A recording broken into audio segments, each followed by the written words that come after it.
It's really simple. It's pick up and play. You point at stuff and pull the trigger and it will shoot. Now, some of the more intricate things that we've done is work with an aiming system. So what we've got in here is a zoom lock. I can aim at any one of these enemies, zoom in, and it immediately snaps to that enemy, and I can easily take him out. Now that's going to be a big help for me in order to combat these Helgas guys here. Another thing that we've done is look at gestures, because with the move controller we're able to register any movement that the player makes with the controller. So if I'm low on ammo, which I am right now, I just have to twist my wrist and it'll automatically start to reload. So this is one of the new things that obviously we're now able to do to, again, make it feel a lot more immersive and tactile. Another one of these things is if I go over to this big gun right here, and I want to pick it up, all I have to do is pull the controller towards me and actually pick up the controller. Now, one of the cool new things in Killzone 3 that we haven't talked about just yet is weapons and how many of them you can carry. One of the big fan requests from the original Killzone was the ability to carry more than one weapon. So what we've got here is I've got this big weapon that I can use to take out the enemies with. But if I want, I can still switch back to my original weapon, which means I'm able to carry more than one weapon this time around. That's one of the biggest fan requests that we've had so far.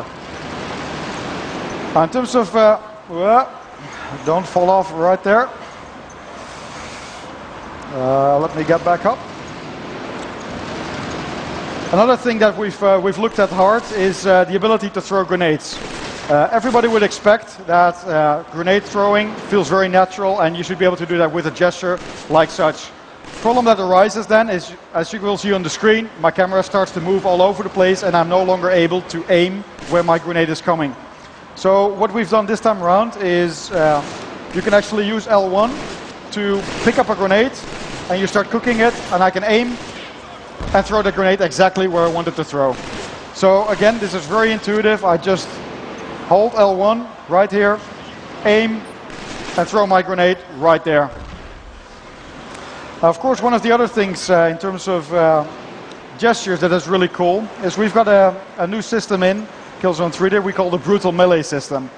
Now what this system does is it allows you to perform all sorts of close combats that are context sensitive. It'll scan the environment and pull off whatever kind of close combat move is applicable in that environment. So if there's low cover nearby, I can actually take out the enemy and bash his head against low cover. Now with the move, this is particularly satisfying, as if I get close to these enemies right here, I just make a stabbing motion and I take this guy out. Now this is a wide array of different animations I can trigger. Again, as I said, this is context sensitive, so it just scans the environment and see what kind of options I would have to take these guys out. So just to give you one other example, run up to this guy here, take him out, and this time it's a knife to the chest. So there's all kinds of different brutal melees that I can perform this way. Again, reloading, just quickly go like this. I can scan the environment, there's another weapon here, I pull it towards me, I pick up that weapon right there.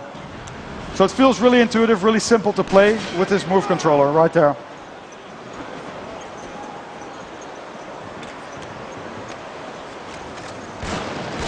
All the systems that you would come to expect from Killzone, so the cover system, things like that as well, obviously still work. So if I find a piece of cover somewhere, I can just snap to it by holding the move button, and I can still lean out as you would expect.